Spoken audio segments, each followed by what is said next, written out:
Musibe, assalamu alaikum, misami yon retetungal, haray mkomojo barono nangi de assistance humanitaire d'urgence. Wonde kamede mamu, wonde golde fi jubbi alla be fu. Feno saido, musibe ko woni wadde émission meden dode, haray ko andi ngolo hiden kameden kindiya, haray noko jago natana. Jaji assalamu alaikum. Alaikum salam. Dari jam. Feno saido ko woni ko adi kindiya.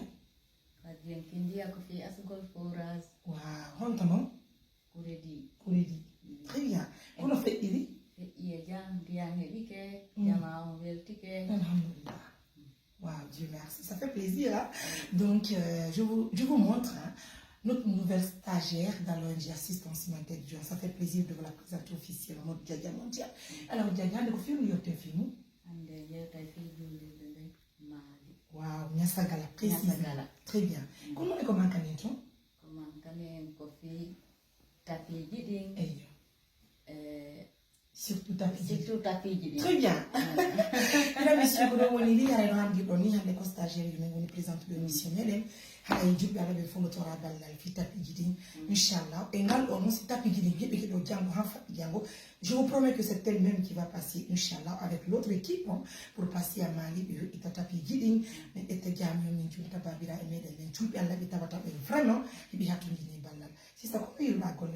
Comment il a eu. Alhamdulillah.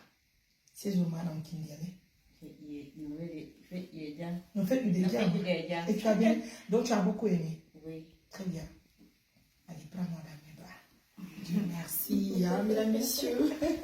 Merci beaucoup. Hein. Comme je le disais à maman, vous savez, hein, j'ai tellement besoin des filles ou bien des femmes qui vont m'assister parce qu'il n'y a que des hommes sur mon maman. Je suis l'unique dame à Maman dans l'ONG. Donc, je vous la présente officiellement. Pour l'instant, avant que nous recommencions le travail à la maternité régionale de Maman, je vous dis à toute sincérité, j'ai passé la nuit avec elle.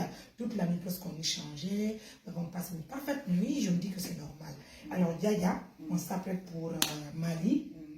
C'est pour très bientôt. Donc, avant le partenaire, mais que ça va, tu vas bien? Ça va. Pour les partenaires, une partenaire, mais ça va, hein? Ça va. Très bien, car? Très bien. Dieu merci. Hello mes amours, harabje tugale modon, harawi no don wi on jami mele msuti don, haray jami on darnama, o plafanama, o nyapama, haray o penturama, hurgoji in darnama musibe, rigin yon assalamu alaikum de yetti on yewti teddugal. Haray ko watte mu musibe ko hullugo lon tun, haray ko hatu nginani ko fi tapiri, dari jami labado, darnane ko lew pet woni ko wadi, bakki jame partenaire bien be et assistance humanitaire d'urgence. Kala mo na wadi bakki mu, o tawte kamu tubere, o tegina julbe Allah ben o yurmina mobbe o dofto mobbe surtout kadi huwa golle hidi Allah hidi yarri hande de betani julbe Allah ben on va continuer le boulot hein inchallah prenez bien soin de vous